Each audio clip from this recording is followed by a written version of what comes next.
Hello, my wonderful Biafran brothers and sisters. Good morning, good afternoon, good evening, depending on where you are. TGIF, thank God it is Friday. Memo, Wemo, Amandianese from the platform of Okute Daily Talk. I carry my greetings, on the true way they give everyone, where they hear my voice, clear this early Friday morning. Anyway, I wish everybody good luck and a happy weekend. Anyway, before we proceed, I want everybody to listen with me on this headline that I'm about to read out to the general public. My brother, it no easy, but whatever way it is, as long as this Biafra race is concerned, my dear, we must surely succeed. The Mazi Nnamdi Kanu led the IPOB champions, a global non-violent resistance and self-determination movement. That is what IPOB represents. But many people still don't understand till date.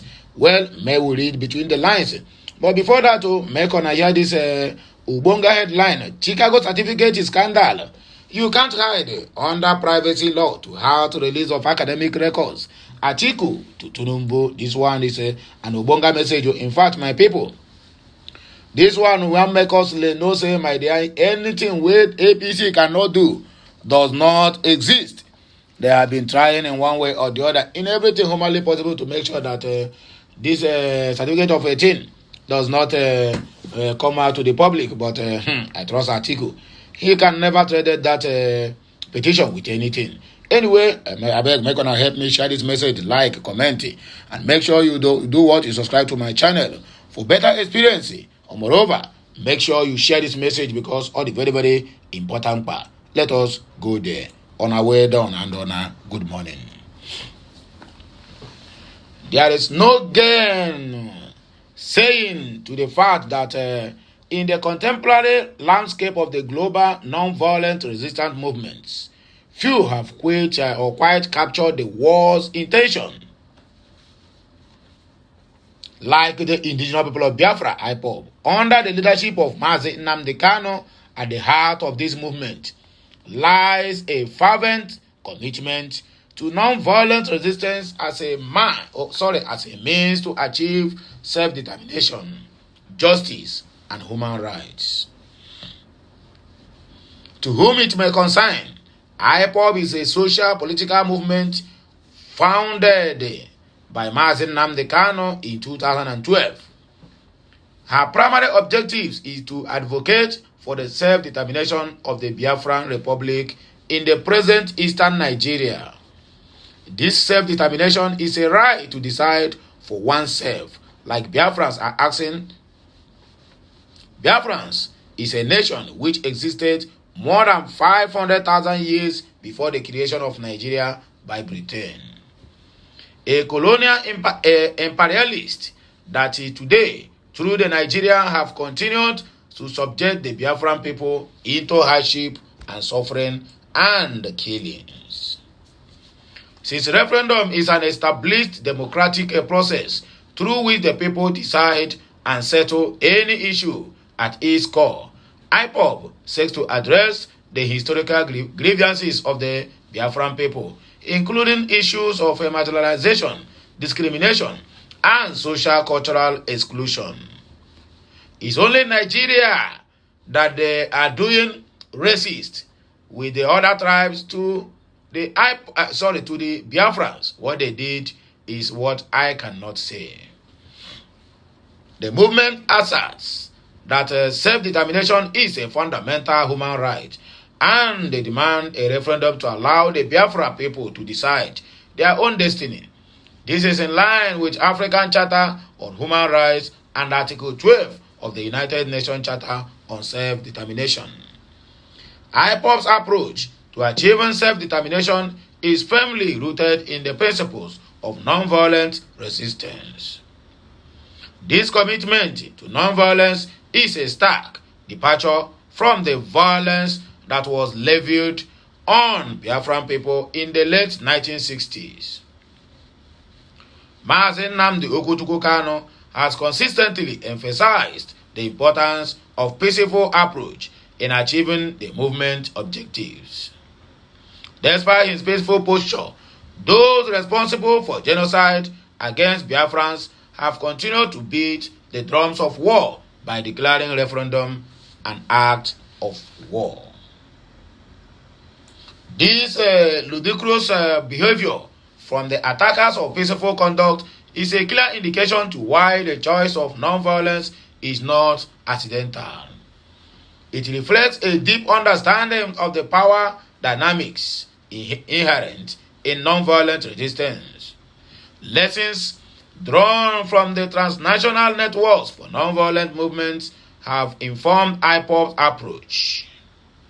In other words, these lessons include despotic regimes often rely on a combination of propaganda, patronage, apathy, political legitimacy, and calibrated violence to maintain control. Fear is a potent tool in this arsenal. However, non-violent resistance begins by challenging this fear and creating low-risk avenues for citizens to signal their solidarity with one another. In doing so, dissidents can expose the regime tactics and vulnerabilities. IPOB have leveraged non-violent tactics such as protests, rallies, and civil disobedience to galvanize support and raise awareness about their cause by providing opportunities for citizens to express their grievances peacefully. IPOB have effectively chipped away at the fear and apathy that once eroded the Biafran people's aspiration for self-determination. Transnational network of non-violent resistance have shown that unity and solidarity among dissidents are essential. Movements like Serbia's IPOB and the American Civil Rights Movement under Martin Luther King Jr. harness the power of a collective action to effect change. IPOB too place great emphasis on unity among Biafran people and supporters of their cause. The toolbox of nonviolent resistance is the vast and versatile. Jenny Sharp, in his book, Waging Nonviolent Struggles, lists 198 methods of nonviolent action. These methods include protest, boycotts, sit-ins, blockades, fasting, that is hunger strikes, and more. The choice of the tactics depends on the specific political and the cultural circumstances.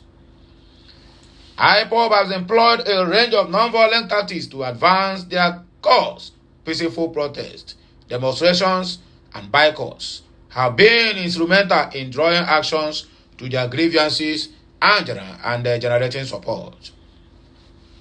These tactics are carefully chosen to resonate with the values and the sensibilities of the Biafran people.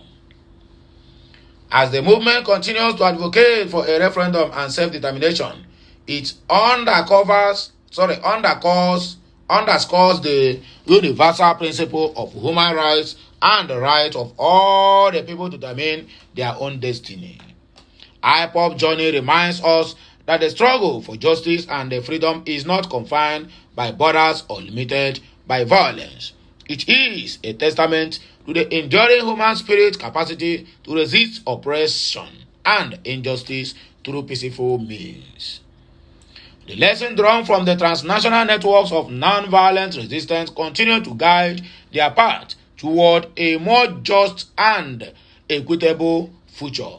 IPOB's commitment to achieving self-determination for the Biafran people through peaceful means exemplifies the enduring legacy of champions for justice and freedom. This message is for the Family Writers Press International. Nigerian news. According to the news we got here, what do they call it? The certificate scandal of APC president and the Fulani president, Bola Ahmed Tinubu. The candidate of the People Democratic Party, PDP, in the last presidential selection, Atiku Abubakar, has replied Bola Ahmed Tinubu that he cannot use the excuse of privacy law to stop the release of his academic records from the Chicago State University. Atiku, who stated this in his reply to the Tinubu objection to the order of Magistrate Judge Jeffrey Gilbert, maintained that Tinubu's objection was incompetent and lacking in merit. According to the former vice president, all the grounds of objections raised by Tinubu against the execution of the lawful order of the magistrate court were resolved by Justice Gilbert after listening to the both parties. It will be recalled that the court had on September 19 held that Atiku's application for discovery outweighs Tinubu's plea for protection under the privacy law. Tinubu had, amongst other grounds, for the denial of Atiku's request submitted that Judge Gilbert erred in directing the Chicago State University to release documents bordering on Tinubu's diploma certificate, transcript, and admission letter, amongst others. But Judge Gilbert pointed out that the case of Atiku has merit as it has to do with Tinubu's qualification for the 2023 presidential selection, which he, Tinubu, claimed to won. Dissatisfied, Tinubu last Thursday, begged a federal high court presided by Judge Nancy Maldonado to delay the enforcement of the order till Monday, September 25th, when he would formally file his objection. At Monday's proceedings, Tinubu had, amongst others, argued that the granting of the order violates his right to privacy and breach the U.S. law regarding the release of his academic records. Specifically, Tinubu had argued that what the discovery applicant says is intrusive because educational records are private and protected from disclosure under the Federal Educational Records and Privacy Act of 28 U.S.C. of 1232G. But Atiku, in his latest move, argued that the law of privacy pleaded by Tinubu to stop the release of his academic records was not relevant and tenable in this instance. Atiku's lawyer, Angela Liu, in her reply, pointed out that the FAPA and analogs states laws do not create an independent privilege for educational records and cannot serve as a shield against a court-issued subpoena. According to the applicant, the assertion of the privilege or privacy interest under FAPA is a non-starter.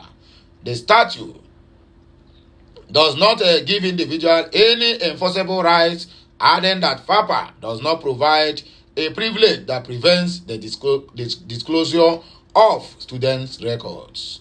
More so, Atiku argued that Tinubu cannot plead protection when he has placed his educational records at issue, explaining that the intervener put his diploma at issue by submitting it to INEC, and the Tinubu records have already been introduced into the Nigerian proceedings, including by Tinubu himself and widely published in the media.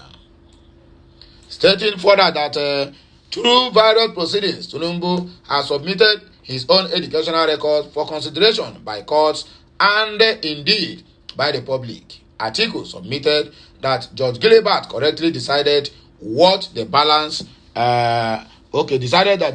of the discretionary factors were in favor of granting the discovery. The objection are meritless. According to what we have here, is meritless. Wow, this life no balance, you. Anyway, let's proceed. Apparently justifying the need for Tinubu's contentious academic records to be released, Atiku insisted that a mechanism exists in the Supreme Court of Nigeria to admit fresh evidence. He cited Supreme Court Order 2, which reads in part, a party who wishes the court to receive the evidence of witness, whether they are or were not called at the trial, or to the order and protection of any document, exhibit, or other thing connected with the proceedings in accordance with the provision of Section 33 of the Act, shall apply for leave on notice of motion prior to the date set down for the hearing of the appeal.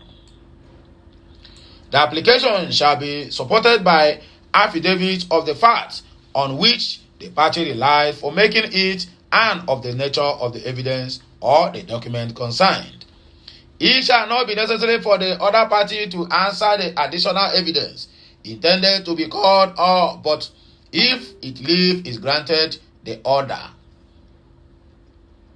party shall be entitled to a reasonable opportunity to give his own evidence in reply if he so wishes. So all these things that Tinubu is running up and down is simply because if this is being released, Atiku will tender it as part of another evidence at the Supreme Court for a ruling, and he may or he must surely lose the case because he tendered his qualification on oath to INEC, whereby it is forgery and also a perjury offense.